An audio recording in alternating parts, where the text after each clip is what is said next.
दुनिया में सबसे प्यारी पुस्तक बाइबल, दुनिया में सबसे प्यारी पुस्तक बाइबल, पढ़े जो इसको रोज बरोज, राह में खतरा कोई ना हो दुनिया में सबसे प्यारी पुस्तक Bible. The best book to read is the Bible. The best book to read is the Bible. If you read it every day, it will help you all the way. All the best book to read is the Bible. Yes. I greet you all in the precious name of Lord and Savior Jesus Christ. मैं प्रभु यीशु मसीह के नाम में आप सबों को हार्दिक अभिनंदन करता हूँ। We thank the Lord for the provision made this evening gathered in Zoom to study God's word. हम प्रभु का धन्यवाद देते हैं इस तरीके से हमें कॉल कॉन्फ्रेंस के द्वारा पवित्र वचन के द्वारा हमें प्रभु अगुवाई दे रहे हैं। We continue to study from Book of Revelation, chapter 2. हम प्रकाशित वाक्य 2 अध्याय को लगातार आगे बढ़ते जाएंगे। As we know, we are meditating these days about the 7 churches. जैसा कि हम इन दिनों में हम 7 कलीसियाओं के बारे में ध्यान कर रहे हैं। Last week we have studied about the church Smyrna. पिछले सप्ताह हमने स्मुरना की कलीसिया को ध्यान किया है। Today we are going to meditate the Pergamos. अभी हम पिरगमुन की कलीसिया को ध्यान करते हैं। Please turn with me to Book of Revelation, chapter 2, reading from verse 12 to 17. 12 पद से 17 पद तक हम पढ़ेंगे। Please read, brother. Yes, Pergamum की कलीसिया के दूत को यह लिख, जिसके पास 2 धारी और तेज तलवार है, वह ये कहता है कि मैं यह जानता हूँ कि तू वहाँ रहता है जहाँ शैतान का सिंहासन है।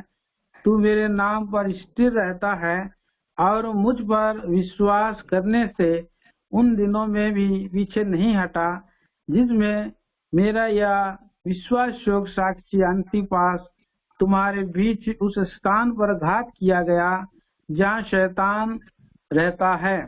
पर मुझे तेरे विरुद्ध कुछ बातें कहनी है, क्योंकि तेरी यह कुछ ऐसे हैं जो बिलाम की शिक्षा को मानते हैं, जिनके बालक को इस्राएलियों के आगे ठोकर का कारण रखना सिखाया कि वे मूर्तियों पर चढ़ाई गई वस्तुएं खाएं और व्यभिचार करें। 15 वैसे ही तेरे यहाँ कुछ ऐसे हैं जो निकुलाइयों की शिक्षा को मानते हैं। अतः मन फिरा, नहीं तो मैं तेरे पास शीघ्र ही आकर अपने मुख की तलवार से उनके साथ लड़ूंगा। जिनके कान हो वह सुन ले कि आत्मा कलीसियाओं से क्या कहता है। जो जय पाए उसको मैं गुप्त मन्ना में से दूंगा और उसे एक श्वेत पत्थर भी दूंगा, और उस पत्थर पर एक नाम लिखा हुआ होगा जिसे उसके पाने के सिवाय और कोई ना जानेगा। Shall we pray? आइए प्रार्थना करें। Our living loving Father, हमारे प्रेमी और जीवित परमेश्वर पिता, we thank you for the great and marvelous love towards us. हम धन्यवाद देते हैं आपके महान और अद्भुत प्रेम के लिए। You loved us so much, made the beloved Son, our Lord, as an atonement for our sins. आपने हमसे जो अधिक प्रेम किया है और आपके प्रिय पुत्र को हमारे छुटकारे के लिए दे दिया है। You have sent him to die for our sins on the cross of Calvary. आपने कैलवरी के क्रूस के ऊपर में हमारे पापों के लिए मरने के लिए भेज दिया। धन्यवाद देते हैं। Through his precious blood, we are made as thy children. उनके लहू के पवित्र लहू के द्वारा, बहुमूल्य लहू के द्वारा हमें अपना संतान बनाया है। Now we are no more strangers and foreigners, but the household of God. अभी हम परदेशी और मुसाफिर नहीं रहे, परंतु परमेश्वर के परिवार के घराने के हो गए हैं। You have made us the church and preparing us for the eternal glory. अपने कलीसिया में हमें तैयार करके अनंत काल की महिमा के लिए तैयार करते जाते हैं। धन्यवाद देते हैं। Thank you for this evening. Thank you for the provision made to meditate Thy word. प्रभु, इस संध्या के समय के लिए जो प्रबंध आपने किया उसके लिए ध्यान करने के लिए धन्यवाद देते हैं। Thank you for the portion of the scriptures just now we read. प्रभु जी, जो शास्त्र भाग पढ़े हैं उसके लिए हम धन्यवाद देते हैं। Today we are going to meditate that the church at Pergamos give us understanding. We may meditate the word and understand the great things of the word. प्रभु जी, जो कि अभी हम परगमुस की कलीसिया को ध्यान करके उसके मनन करने के लिए आप बड़ी सहायता मदद करें।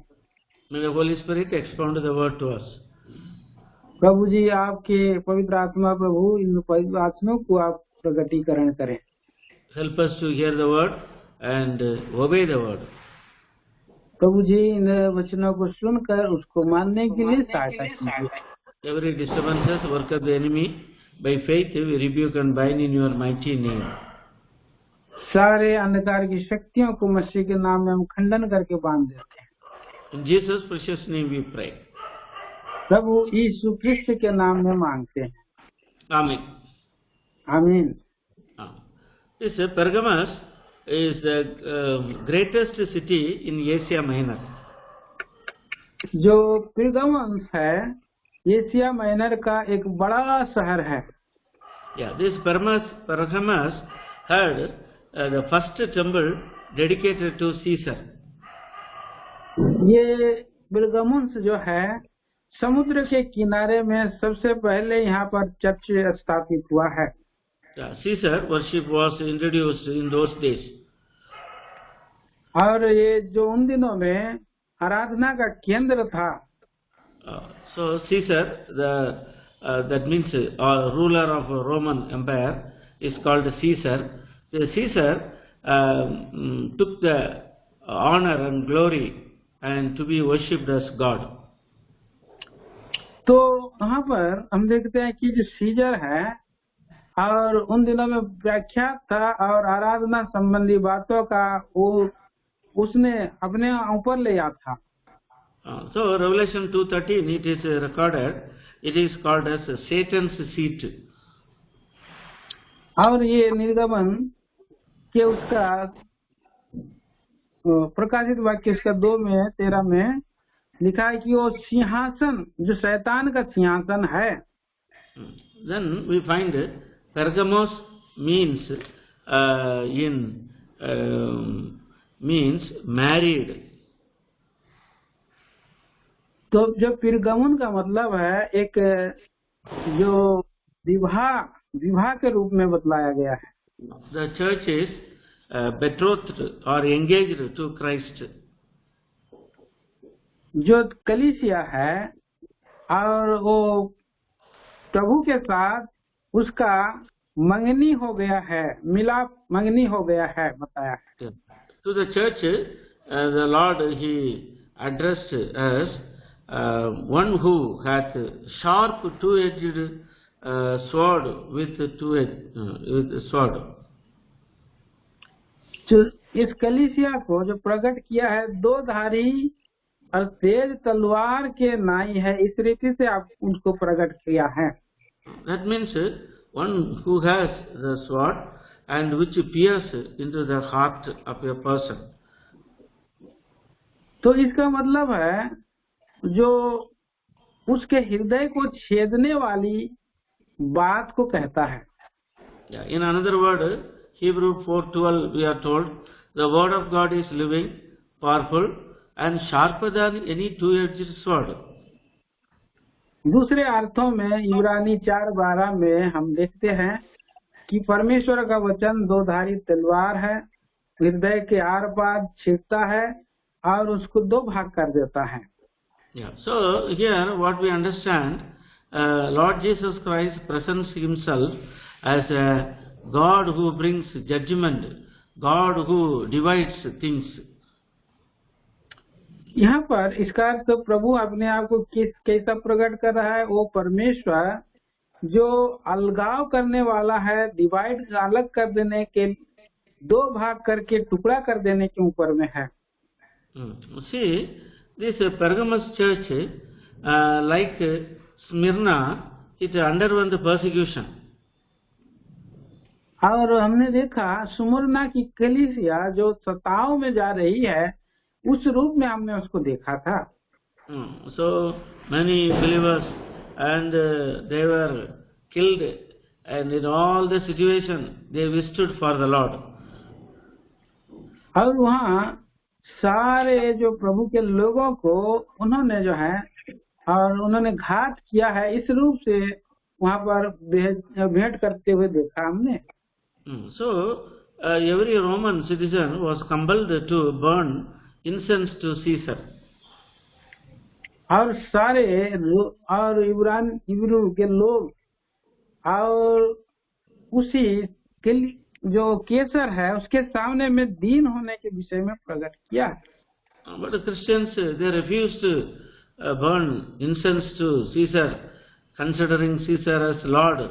They hated because Jesus Christ is only the Lord. तो उन्होंने जो इब्रानी लोगों ने क्या किया है, केसर के सामने धूप जलाना, आराधना करना छोड़ा, क्योंकि उन्होंने प्रभु यीशु मसीह को अपना एकलौता प्रभु करके ग्रहण किया। Those who faith in Jesus Christ, and they refused to worship Caesar, and they were persecuted, and they became martyrs.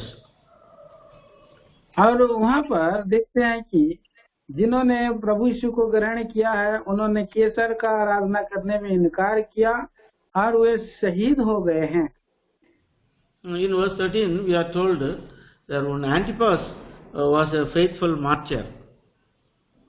और यहाँ हम 13 पद में देखते हैं कि एंटिपास जो है, अंतिपास एक विश्वास योग्य साक्षी के रूप में एक शहीद व्यक्ति को देखते हैं। He was compelled to worship Caesar, but he refused, so he was killed. और उसने और केसर का आराधना करने से इनकार करने पर उसे और मार डाला गया है। So those who were strong in their faith, courageous, they suffered persecution. और जो विश्वास योग्य और विश्वास में दृढ़ होते हैं, वे लोग सताए जाते हैं। So many believers, they were strong in faith, withstand the attack of the enemy. और बहुत सारे विश्वासी लोग जब प्रभु में दृढ़ होते हैं, तो शत्रु के द्वारा उनको आक्रमण होता, सताए जाते हैं। Yeah, here we find the Satan's seat and the place where Satan dwelleth. यहाँ पर हम देखते हैं जहाँ पर यहाँ शैतान का सिंहासन के रूप में यहाँ देखते हैं। Yeah, Satan always want to rob the glory of God. शैतान हमेशा परमेश्वर की महिमा को चुराता है। Yeah, Satan he enters into Caesar and he wants to rob the glory of God. He considers himself as greater than God. और वो वहाँ शैतान जो है और सीजर को वहाँ पर सिंहासन पर बैठा करके परमेश्वर का महिमा को चुरा रहा है और अपने आप को परमेश्वर से बड़ा बना रहा है। Believers, they have only one person to be worshipped, God the Father and Son Lord Jesus Christ. और विश्वासी केवल एक पर आराधना करना है, जो परमेश्वर पिता है, और प्रभु यीशु मसीह की आराधना करना है। See, when we read about Satan's desire is that he wanted to rob the glory of God. हम देखते हैं कि जो शैतान का जो इच्छा मनसा है, वो परमेश्वर की महिमा को चुराए, प्रभु की महिमा को चुराए। Everyone we find who takes the glory of God is in the hand of Satan. और वो जो है जो परमेश्वर का महिमा को चुराता है और वो जो है शैतान का हाथ है. God of heaven said, I will not give my glory to anybody. और स्वर्ग का परमेश्वर कहता है मैं अपनी महिमा किसी को नहीं दूंगा. He is a glorious God. He dwells in lights that no man can approach unto. He will not give his glory to anybody. और केवल वही महिमा का परमेश्वर है, वही कहता है कि मैं अपनी महिमा किसी को नहीं दूंगा. See, in book of Revelation, book of Isaiah. यशायाह नबी के पुस्तक chapter 42. उसके 42 अध्याय verse 8. और उसके 8 वचन. I am the Lord, that is my name, and my glory will I not give to another, neither my praise to graven images. मैं यहोवा हूँ, मेरा नाम यही है, अपनी महिमा मैं दूसरे को ना दूंगा, और जो स्तुति मेरे योग्य है वह खुदी हुई मूर्तों को ना दूंगा. So we find Satan, that is, before he became Satan, he was Lucifer. और हम पाते हैं कि वो जो है शैतान जो लूसीफर कहलाता है, वो उसका आराधना लेना चाहता है. Lucifer, he wanted to exalt himself above God. और वो लूसीफर चाहता है कि अपने आप को ऊंचा करे और परमेश्वर से अति ऊंचा, उसे भी ऊंचा बनना चाहता है. Lucifer was an anointed cherub. Lucifer एक छाया हुआ अभिषिक्त है. See in Ezekiel chapter 28. देखिए एजकेल उसके 28 अध्याय verse 14. उसके 14 पद को. Thou art the anointed cherub that covereth. तू छाने वाला अभिषिक्त करूब था. In verse 13, the beauty of this angel is mentioned. 13 पद में उसी स्वर्गदूत का उसकी सुंदरता को बतलाया गया है. This Lucifer, he lifted up his heart and said, "Oh, I will be above God." Lucifer ने अपना हृदय को और बड़ा किया, ऊंचा किया, फूल उठा, और वो कहता है कि उसने मैं परमेश्वर से भी ऊंचा उठाऊंगा. That's what God has thrown him down. इसके कारण परमेश्वर ने उसे नीचे में गिरा दिया है. Verse 17. 17 वचन. सुंदरता के कारण तेरा मन फूल उठा था और वैभव के कारण तेरी बुद्धि बिगड़ गई थी. मैंने तुझे भूमि पर पटक दिया और राजाओं के सामने तुझे रखा कि वे तुझको देखें. So he is fallen from heaven. तो हम देखते हैं कि वो स्वर्ग से नीचे गिरा दिया गया है. Isaiah chapter 14. यशायाह नबी की किताब 14 अध्याय verse 12. उसके 12 वचन. How art thou fallen from heaven, O Lucifer, son of the morning? How art thou cut down to ground, which didst weaken the nations? हे भोर के चमकने वाले तारे, तू कैसे आकाश से गिर पड़ा है. तू जो जाति जाति को हरा देता था, तू अब कैसे काट कर भूमि पर गिराया गया है.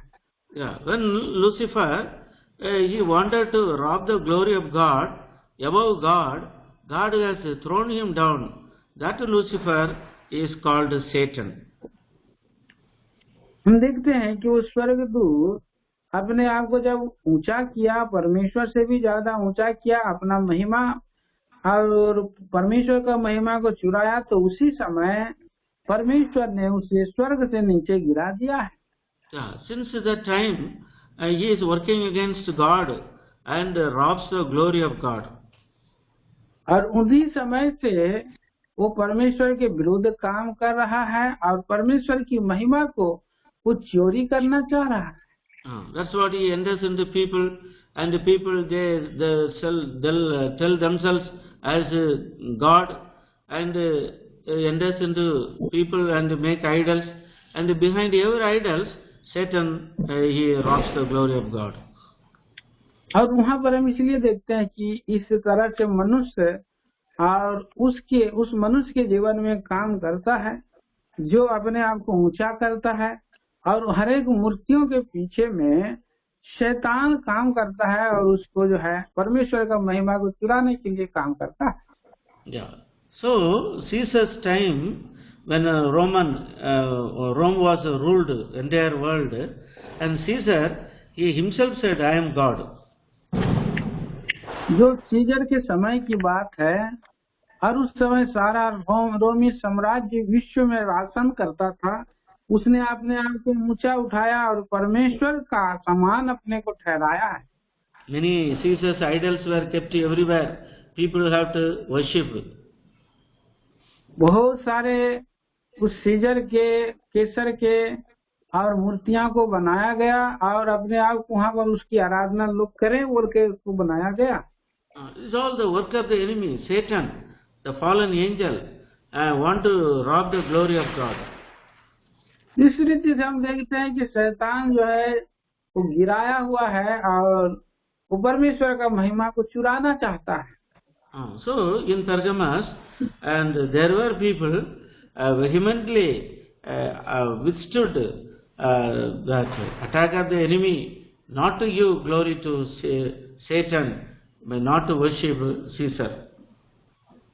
और इसके कारण पिरगमुन के कलीसिया के लोगों के विषय में हम देखते हैं कि वो परमेश्वर की महिमा को परमेश्वर को देना चाहते हैं और सीजर को नहीं देना चाहते हैं, इसके लिए वो सताए जाते हैं. That's what the Lord says, I know thy works. इसलिए परमेश्वर कहता है मैं तेरे कामों को जानता हूँ. Our faithfulness God knows. हमारे विश्वास योग्यता को परमेश्वर जानते हैं. When we stand for the Lord, God seeth how that we are zealous for God. और जब हम परमेश्वर के पक्ष में खड़े रहते हैं तो सब बातों को प्रभु जानते हैं और कैसा वो परमेश्वर जलन परमेश्वर है. So Satan is always cunning. और हम शैतान को हमेशा हम देखते हैं कि वो चतुराई से भरा हुआ है, इसको देखते हैं. Persecution, the believers of Pergamos withstood, but Satan entered in a subtle way as a serpent, deceived them in some other ways.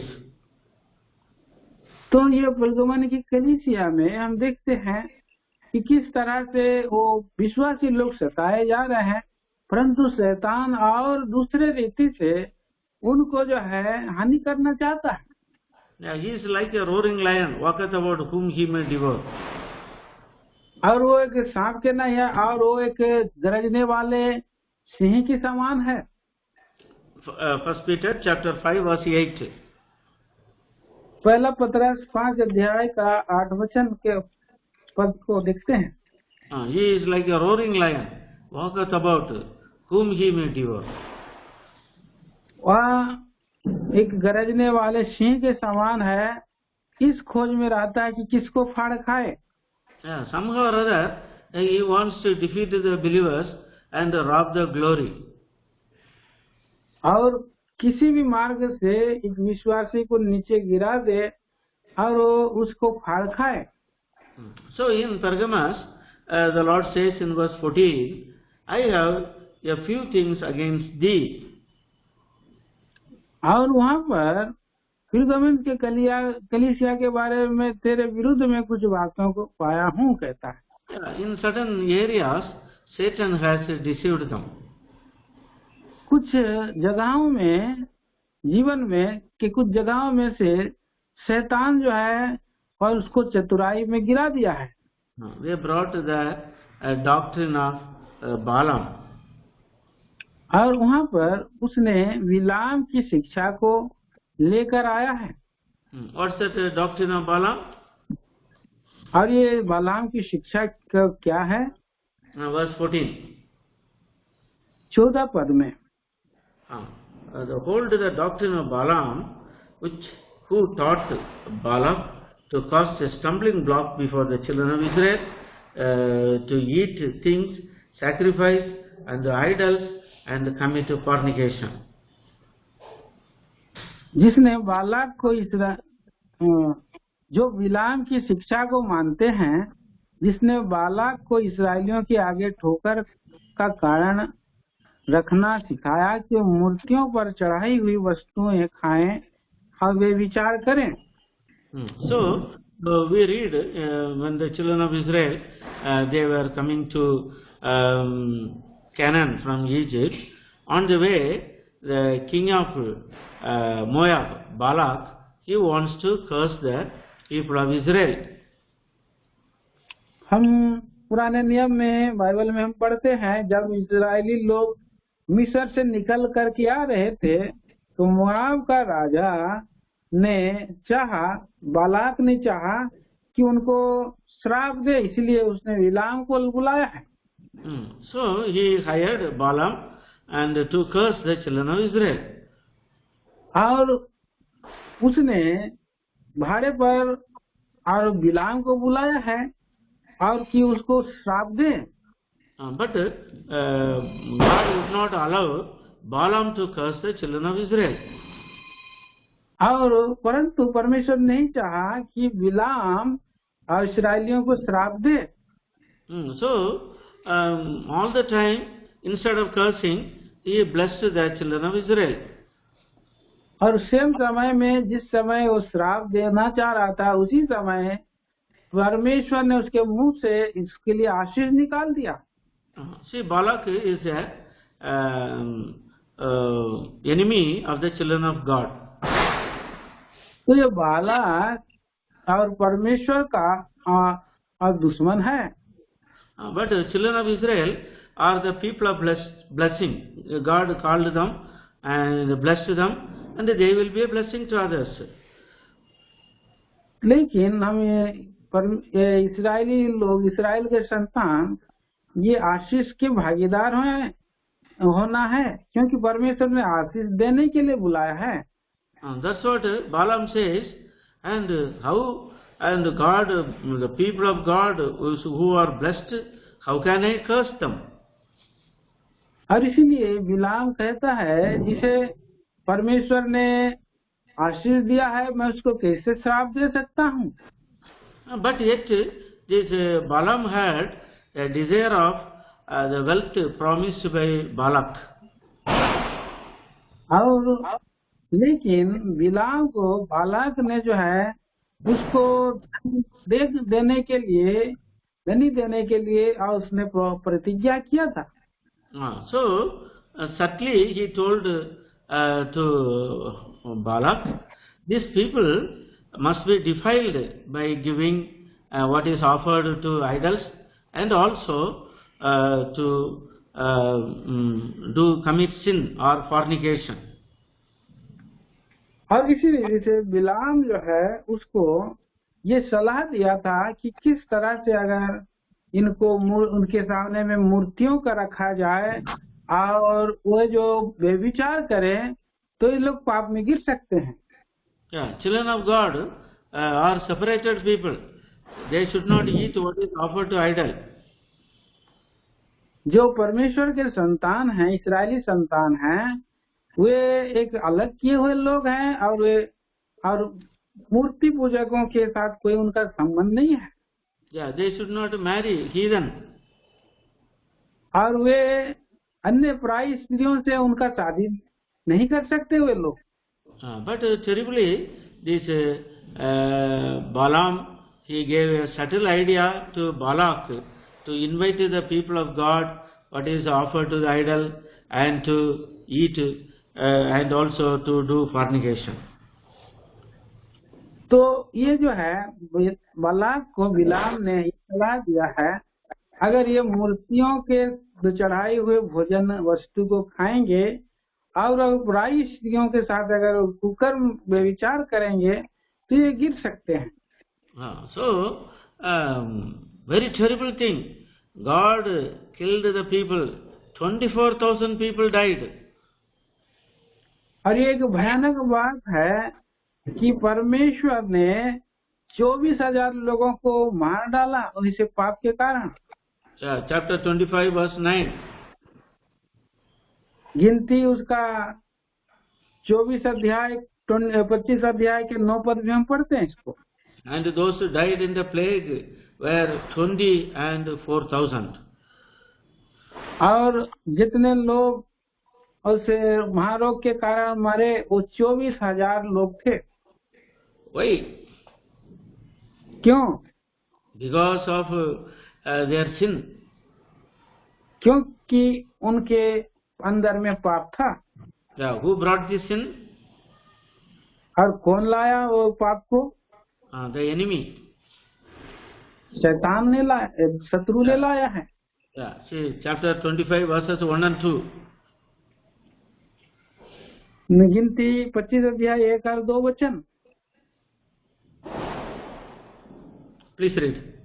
इस्राएली शित्तीम में रहते थे और वे लोग मोआबी लड़कियों के संग कुकर्म करने लगे, और जब उन स्त्रियों ने उन लोगों को अपने देवताओं के यज्ञों में न्योता दिया, तब वे लोग खाकर उनके देवताओं को दंडवत करने लगे। This is the subtle advice of Balaam. और ये जो है कि एक चतुराई भरा ये बिलाम का ये और सलाह था। This eating what is offered to idols and marrying heathen women are prohibited to the children of God. तो यहाँ पर देखते हैं उसने कहा था कि किस तरह से देवताओं पर चढ़ाई हुई और भोजन वस्तुओं को खाएंगे और अन्य जाति स्त्रियों के साथ कर्म करेंगे तो यहाँ पर दोषी ठहरेंगे। So God is telling to Pergamos people, you have been very bold in facing persecution, but people succumb to the doctrine of Balaam. और निर्गमन के लोगों के विषय में प्रभु कह रहा है कि तुम लोग वही हो और जो बालाक की शिक्षा के अनुसार मूर्तों पर चढ़ाई हुई वस्तुएं खाते हैं और वे विचार करते हैं। So we children of God, we must be all time alert. We face only enemy one side. No, he will come to attack us any side. So we must be vigilant, be sober. तो प्रिय भाई बहनों, इस बात के लिए हमें बड़ी सावधानी रखना है कि शत्रु एक ही ओर से नहीं परंतु वो बहुत चतुर है, दूसरे कई मार्गों से आकर के हमें वो गिरा सकता है, धोखा दे सकता है, इसलिए हमें बड़ी ही सावधान और चौकस रहना है। In an unexpected way, in a small thing, you will enter in. और एक हम जो बातों का हम विचार नहीं किए थे उसी मार्ग से आकर के छोटा सा रास्ता से आकर के वो ऐसे हमारी हानि कर सकता है।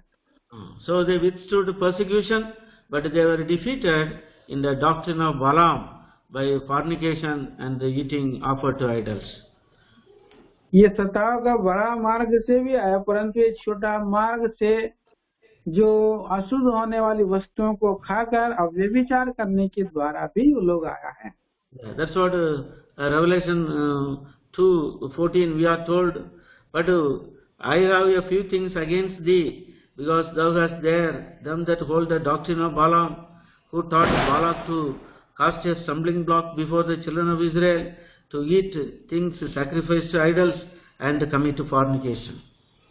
और इसलिए प्रभु कहता है, पर मुझे तेरे विरुद्ध 14 पद में, पर मुझे तेरे विरुद्ध कुछ बातें कहनी है, क्योंकि तेरे यहाँ कुछ ऐसे हैं जो बिलाम की शिक्षा को मानते हैं, जिससे बालक को इसराइलियों के आगे ठोकर का कारण रखना सिखाया कि वो मूर्तों पर चढ़ाई हुई वस्तुएं खाएं और ये विचार करें। God was angry. परमेश्वर क्रोधित हो गया। Yeah, he sent a plague. 24,000 people died. और तुरंत परमेश्वर ने क्रोधित होकर के मरी भेज दिया, 24,000 लोग मारे गए। God cannot tolerate sin. और परमेश्वर पाप को कभी और परखता नहीं है, बकसता नहीं है। Yeah, he wants us to correct ourselves and live a worthy life. और वो चाहता है कि हम अपने आप को ठीक करें और योग्य जीवन बिताएं। Then verse 15. और उसके बाद 15 वचन। So thou hast also them that hold the doctrine of Nicolaitans, which things I hate. तो वहाँ पर बोल रहा है जैसे कि यहाँ है, कुछ ऐसे हैं जो निकोलाइयों की शिक्षा को मानते हैं। That the doctrine of Nicolaitans is mentioned in the first church in Ephesus also. और जो निकोलाई को शिक्षा है और वो पहला कलीसिया को जो इफिसिया है वहाँ भी था। Revelation chapter 2 verse 6. प्रकाशित वाक्य उसका 2 अध्याय और 6 पद में। Thou hatest the deeds of the Nicolaitans, which also I hate. पर हाँ, तुझमें यह बात तो है कि तू निकोलाइयों के कामों से घृणा करता है, जिसे मैं भी घृणा करता हूँ। So the Ephesian church hated the doctrine of Nicolaitans, but these Pergamos succumbed to the doctrine of Nicolaitans. तो हम देखते हैं कि इफिसियों की कलीसिया निकोलाइयों की शिक्षा को घृणा कर रहे थे, परंतु यहाँ पर हम पिरगमुन की कलीसिया को देखते हैं, वे लोग निकोलाई की शिक्षा को मानने वाले होते हैं। So it's a fall in their lives. इसी के कारण उनके जीवन में गिरावट आई है। That's what the Lord said in verse 16. Repent, or else I will come unto thee quickly, and I will fight against them with the sword of my mouth. और इसीलिए वह कहता है 16 पद में, अतः मन फिरा, नहीं तो मैं तेरे पास शीघ्र ही आकर अपने मुख की तलवार से उनके साथ लड़ूंगा। So God always gives us opportunity for repentance. परमेश्वर हमेशा ये एक मन फिराने का अवसर प्रदान करते हैं। So anything offered to the idols which we eat, or anything, any fornication which we commit in our lives, or hold the doctrine of Nicolaitans, that means differences in the churches, God cannot tolerate. Such a people must repent of their failures. तो यहाँ पर हम देखते हैं कि किस रीति से और मूर्तियों पर चढ़ाई हुई वस्तुओं को खाने और व्यभिचार पाप के करने के कारण और निकोलाइयों की शिक्षा को मानने के कारण और ये लोग उनका जीवन प्रतिदशा आई है, और फिर भी परमेश्वर ने उनको मन फिराने के लिए अवसर दे रहा है। So Pergamos, I told, means married. मैंने कहा है पिरगमुन का अर्थ है जो विवाह किया हुआ है। That means it is reminding us that as a local church is engaged to Christ. तो इस बात को स्मरण दिला रहा है कि जो स्थानीय कलीसिया है प्रभु यीशु मसीह के साथ उसका मंगनी हो गया है विवाह के समान। 2 Corinthians chapter 11 verses 1 to 4. दूसरा कुरिन्थी 11 अध्याय पद 1 से 4 पद। Please read.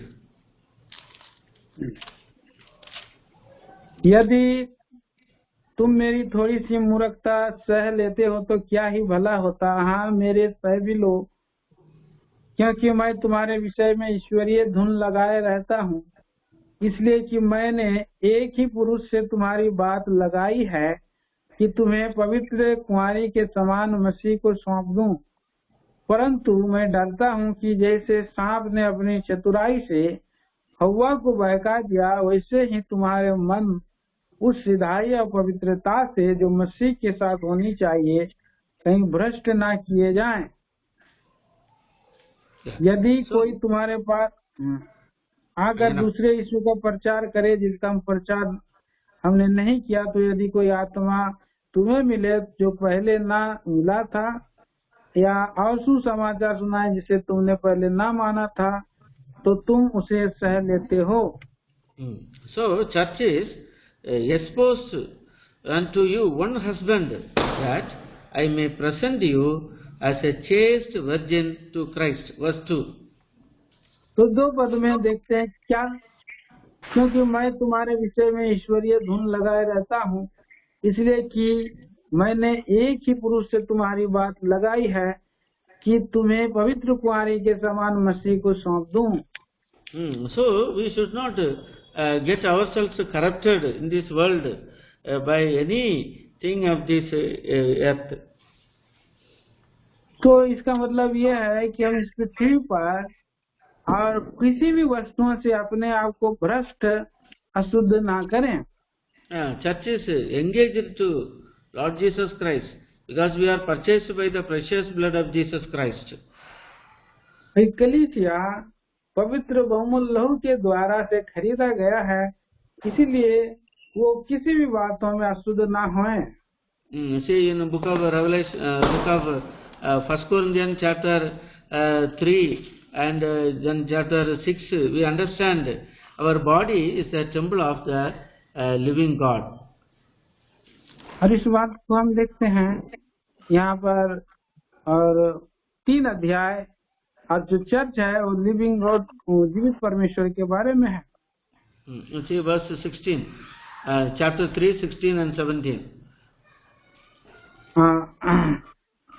तो 3 अध्याय का 16 और 17 वचन।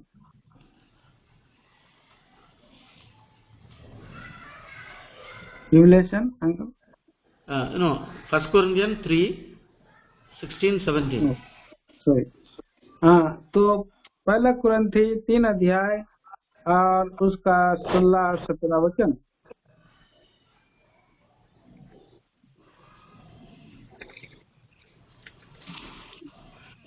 क्या तुम नहीं जानते हो कि तुम प्रभु का मंदिर हो और परमेश्वर का आत्मा तुम में वास करता है? यदि कोई परमेश्वर के मंदिर को नष्ट करेगा तो परमेश्वर उसे नष्ट करेगा, क्योंकि परमेश्वर के मंदिर पवित्र है और वह तुम हो। So we are the temple of God and we should not defile this temple by doing sinful things. तो हम परमेश्वर का मंदिर हैं, इस मंदिर को हम अपवित्र वस्तुओं के द्वारा अपने आप को और अशुद्ध ना करें, भ्रष्ट ना करें। We should not eat what is offered before idols.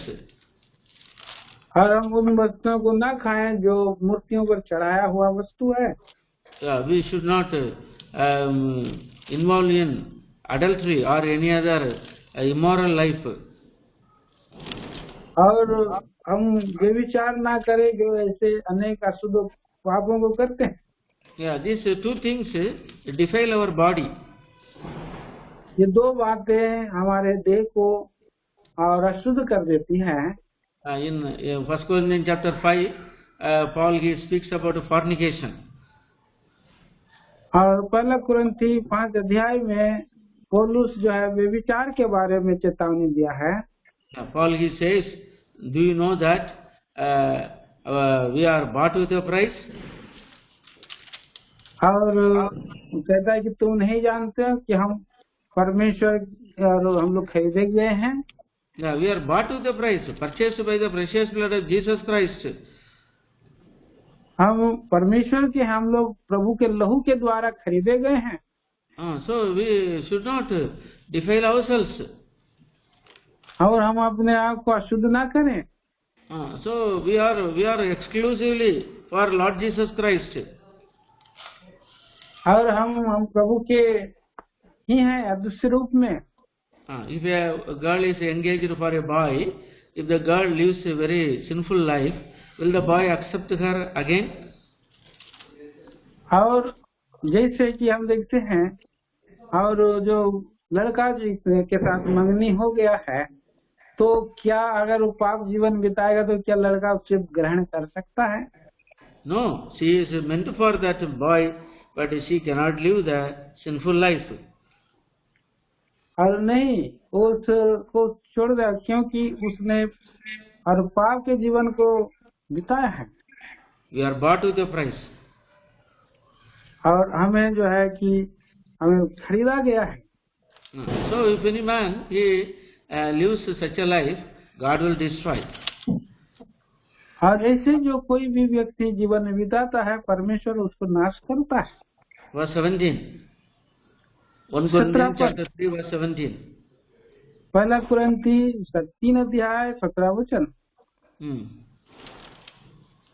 यदि कोई परमेश्वर के मंदिर को नष्ट करेगा तो परमेश्वर उसे नष्ट करेगा, क्योंकि परमेश्वर का मंदिर पवित्र है और वह तुम हो। So we believers must be all time alert to keep our body as a holy vessel and acceptable unto God, because we are bought with a price.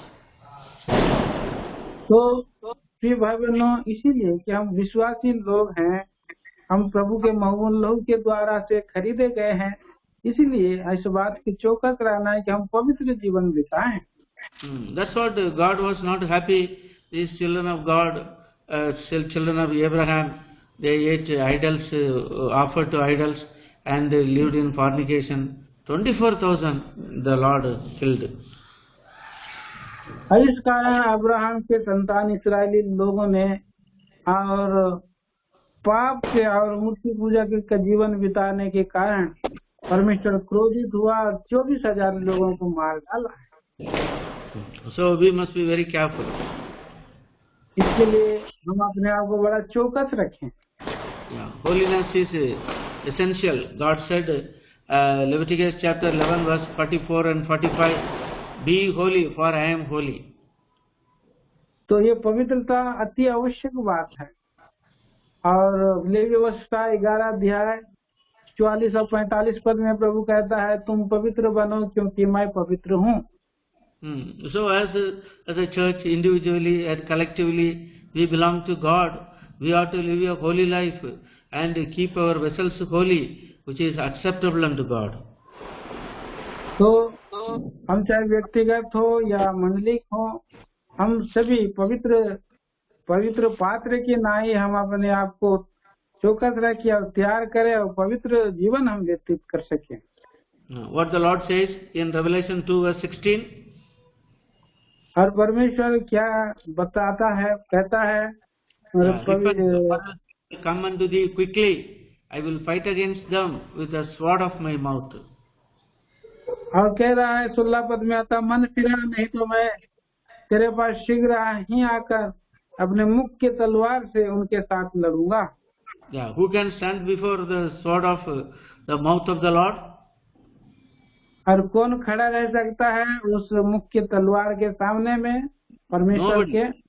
Nobody can stand. कोई भी खड़ा नहीं रह सकता है। He has a sword, a two-edged sword. और वो जो है तलवार है, दो धारी तलवार है। But God gives us opportunity for our repentance. लेकिन परमेश्वर हमें एक और मौका दे रहा है कि हम अपने पापों से मन फिरा दें। So in verse 17, तो ये 17 पद में, he that hath an ear, let him hear what the Spirit said unto the churches. To him that overcometh, I will give to eat the hidden manna. 17 पद में, जिसके कान हो वह सुन ले कि आत्मा कलीसियाओं से क्या कहता है, जो जय पाए उसको मैं गुप्त मन्ना में से दूंगा और उसे एक श्वेत पत्थर भी दूंगा और उस पत्थर पर एक नाम लिखा हुआ होगा जिसे उसके पाने वाले के सिवाय कोई ना जानेगा। The Lord says, if you overcome, I will give you hidden manna, not that which is offered to idols. If you eat the offered to idols, you cannot eat hidden manna. और वहाँ पर प्रभु कह रहे हैं कि जो कलीसिया में जय पाए हुए हैं उन्हें मैं गुप्त मन्ना में से दूंगा, उस बातों से नहीं जो अपने आप को अशुद्ध वस्तुओं से अशुद्ध कर लिया है। 40 years God gave to the children of Israel manna, angels' food to eat in the wilderness. और 40 वर्षों तक इस्राएली लोगों को परमेश्वर ने स्वर्ग के दूतों की भोजन को लगातार और गुप्त मन्ना में से दिया है। God is mindful of His children, mindful of feeding them, mindful of strengthening them. परमेश्वर अपने लोगों के लिए उसका मन और उसके चरवाही करने के लिए, उसके भोजन देने के लिए, उनकी चिंता करने के लिए हमेशा तैयार तत्पर रहते हैं। Yeah, God has given His word. We eat His word and eat, thereby we will be strengthened day by day. और परमेश्वर अपना मुख्य वचन के आत्मिक भोजन को दे करके हमें उत्तृप्त करना चाहता है कि हम प्रभु में रोज ब रोज बढ़ते रहें। Yeah, today we have the living word. That word of God is strengthening us. Oh, it is sweeter than honey and honeycomb, precious than gold. तो उसके वचन के द्वारा आज हमें दे रहे हैं, और जो वचन मधु से भी मीठा है और सोने से भी बहुमूल्य है। Jesus Christ said, I am the living bread. Your fathers did eat manna in the wilderness, died, but whoso eateth me liveth forever. प्रभु यीशु मसीह ने कहा, जीवन की रोटी मैं हूँ, और जो लोग जंगल में मन्ना खाए वो मर गए, लेकिन जो मुझे खाएगा अनंत काल तक जीवित रहेगा। What a wonderful God! और प्रभु कितना अद्भुत परमेश्वर है। John's Gospel chapter 6 यूहन्ना सुसमाचार उसके 6 अध्याय verses 48 and 49. और उसके 48 वचन और 49 पद में पढ़ते हैं। 48-49. 49 और 48 और 49। जीवन की रोटी मैं हूँ, तुम्हारे बाप दादों ने जंगल में मन्ना खाया और मर गए। Verse 51. 51। जीवन की रोटी जो स्वर्ग से उतरी मैं हूँ, यदि कोई इस रोटी में से खाए तो सर्वदा जीवित रहेगा, और जो रोटी मैं जगत के जीवन के लिए दूंगा वह मेरा मांस है। Verse 58. 58 वचन। जो रोटी स्वर्ग से उतरी यही है, उस रोटी के समान नहीं जिसे बाप दादों ने खाया और मर गए। जो कोई यह रोटी खाएगा वह सर्वदा जीवित रहेगा। The eater this bread shall live forever. और जो इस रोटी में से खाता है वो सर्वदा जीवित रहेगा। This bread is Jesus Christ. He is the word. That word we take in our lives. We live forever and ever. और प्रभु यीशु मसीह वो जीवित जिंदा है, जीवित रोटी है, और वचन है जो हमको खाते हैं तो हमें सदा सर्वदा जीवित रहते हैं। John's Gospel chapter 1. और यूहन्ना सुसमाचार पहला अध्याय Verse 1. पहला पद। Chapter 1 verse 1. In the beginning was the word, and the word was with God, and the word was God. आदि में वचन था और वचन परमेश्वर के साथ था और वचन परमेश्वर था। That word, that is Jesus Christ. और वो वचन प्रभु यीशु मसीह। By faith we take him in our lives, take the word of God in our lives, and we are living, and Satan cannot do anything in our lives. जब उस वचन को हम अपने हृदय में लेते हैं, हम जीवित रहते हैं, जिंदा रहते हैं, परमेश्वर और शैतान हमारा कुछ हानि नहीं कर सकता है। So that is the wonderful word God gives us. और ये अद्भुत वचन है हमें दिया है। Chapter 19 Psalm, when we read, we understand how precious His word is. हम भजन 19 पद में हम पढ़ते हैं कि उसका वचन कितना बहुमूल्य है। So those who overcome us, the Lord gives us hidden manna. और जो जय पाते हैं परमेश्वर उन्हें गुप्त मन्ना में से खिलाते हैं। Then God gives them the white stone, the stone, a new name written. No man goeth saving that he hath received. Verse 17. Revelation 2:17. प्रकाशित वाक्य 2:17 में, और उसे एक श्वेत पत्थर भी दूंगा और उस पत्थर पर एक नाम लिखा हुआ होगा जिसे उसके पाने वाले के सिवाय और कोई ना जानेगा। That is, here we are told about white stone. और यहाँ पर लिखा गया है सफेद श्वेत पत्थर। In those days, in order to acquit or release a man from prison, the judge will put a white stone in a vessel. और उन दिनों में जो लोग और वहाँ से छुटकारा पा जाते हैं तो जज जो हैं, जो वहाँ का जज हैं, उनको एक छुटकारा के रूप में एक सफेद पत्थर दे देते हैं। Yeah, then white stone again it speaks about is a ticket to gain admission in a feast. और ये जो श्वेत पत्थर है एक टिकट के समान है कि उस जो भोज में है वहाँ पर प्रवेश कर सकते हैं। In that heavenly feast, we will have entrance through the white stone, and we will be with the Lord, enjoying the feast with Him forever. और ये जो श्वेत पत्थर है स्वर्गीय जो भोज है उसमें प्रवेश करने के हेतु ये एक टिकट के समान है। वहाँ पर आनंद उठाने के लिए हम जाके प्रवेश कर सकते हैं। Revelation 3:20. प्रकाशित वाक्य उसका 3 अध्याय का 20 पद। I stand at the door, knock. If any man hear my voice, open the door.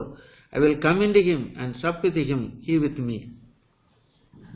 देख मैं द्वार पर खड़ा हुआ खटखटाता हूँ, यदि कोई शब्द सुनकर द्वार खोलेगा तो मैं उसके साथ भीतर आकर उसके साथ भोजन करूंगा और वह मेरे साथ। Then Revelation 19. उसके बाद प्रकाशित वाक्य 19 अध्याय। Then verses 6 to 9. उसके 6 से 9 पद। Please read. फिर मैंने बड़ी भीड़ का सा और बहुत जल का सा शब्द और गर्जन का सा बड़ा शब्द सुना, हल्लेलुया, क्योंकि प्रभु हमारा परमेश्वर सर्वशक्तिमान राज्य करता है। आओ हम आनंदित और मगन हो और उसकी स्तुति करें, क्योंकि मेमने का विवाह आ पहुंचा है और उसकी दुल्हन ने अपने आप को तैयार कर लिया है। उसको शुद्ध और चमकदार महीन मलमल पहनने का अधिकार दिया गया है, क्योंकि उस महीन मलमल का अर्थ पवित्र लोगों के धर्म के काम है। तब स्वर्गदूत ने मुझसे कहा, यह लिख कि धन्य है वे जो मेमने के विवाह के भोज में बुलाए गए हैं। फिर उसने मुझसे कहा, ये वचन परमेश्वर का सत्य वचन है। We will get entrance ticket into this marriage of the Lamb. अब ये एक टिकट के नाई है श्वेत पत्थर जो विवाह के मेमने के भोज में प्रवेश करके भोज में आनंद उठाने के लिए है। We will be with him forever and ever. और हम उनके साथ जुगान युग तक रहेंगे। So we must be overcomers. इसलिए हमें जय जीवन पाना है। We must be very much vigilant, sober, and what way devil comes and defeat us. और हमें इसलिए बहुत चौकस, सावधान और ईमानदार रहना है ताकि हम उसके योग पाए जाएं। Satan may bring small sin in our lives, thus deviating us. Without our knowledge, we will be corrupted. और शैतान जो है बड़ा धोखेबाज है, एक छोटा सा पाप भी लेकर के आएगा और हमको भ्रष्ट कर सकता है, इसलिए हमें बड़ा सावधान रहना है। So Pergamos, they had a failure of the doctrine of Balaam and also the doctrine of Nicolaitans. तो ये पेरगामुन है बलाम का और शिक्षा और निकलाइयों की शिक्षा से अलग करने के लिए कहता है। God used opportunity for repentance. प्रभु पश्चाताप करने के लिए एक और मौका देता है। Always He wants us to repent. वो कहते हैं कि हर समय कि मनुष्य पश्चाताप करे। If any sin in our life, we faithfully ask the Lord to forgive and live a holy life, so that we will enter in the marriage of the bride with the bridegroom. तो परमेश्वर चाहता है कि हम हमेशा पवित्र जीवन बिताएं और जिसके कारण हम दुल्हा दुल्हन के उस विवाह के पवित्र विवाह के भोज हम शामिल हो सके. Pergamos means that married. Pergamum का अर्थ है जो विवाह किया हुआ. We are all engaged to Lord Jesus Christ. हम सभी प्रभु यीशु के साथ हमारी मंगनी हो चुकी है. Not for the world, we are for Lord. हम इस पृथ्वी पर के नहीं, पर हम प्रभु के हैं, स्वर्ग के हैं. He paid a great price of dying on the cross to deliver us from our sins.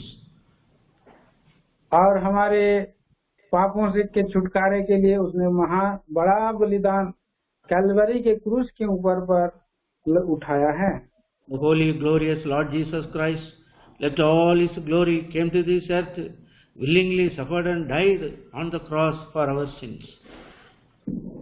पवित्र और महान प्रभु यीशु मसीह स्वेच्छा से उसने स्वर्ग को छोड़ करके हमारे पापों की प्रायश्चित के लिए कलवरी के क्रूस पर बलिदान होने के लिए पृथ्वी पर आ गया है. He underwent the shame, reproaches, pain and the agony on the cross to deliver us from our sins. हमारे पापों की छुड़ौती के लिए निंदा, दुख, पीड़ा और बदनामी, थूका जाना, क्रूस के ऊपर में दंड उठाया जाना, सब कुछ उसने सह लिया है. In order to escape us from hellfire, the Lord Jesus Christ died for our sins. और उसने हमें नरक के अग्नि दंड से उसने हमें बचाया और उसने कलवरी के क्रूस से हमें उद्धार किया. We belong to Him. One day He will come and take us to be with Him forever and ever. We will live with Him forever and ever. हम उसके हैं और उसके प्रभु के आगमन के बाद जोते रहें. जब वो आएंगे तो हम जुगाने जुग उनके साथ हम रहेंगे, उठा लिए जाएंगे. Let us live holy life. Let us not defile ourselves by anything in this world. आइए हम अपने जीवन को पवित्र जीवन बिताएं. इस संसार के किसी भी वस्तुओं से अपने आप को अशुद्ध ना करें, पवित्र जीवन बिताएं. Remember, we are all engaged to Lord Jesus Christ. इस बात को हमेशा स्मरण रखें, हम सबों का प्रभु यीशु के साथ मंगनी हो गया है.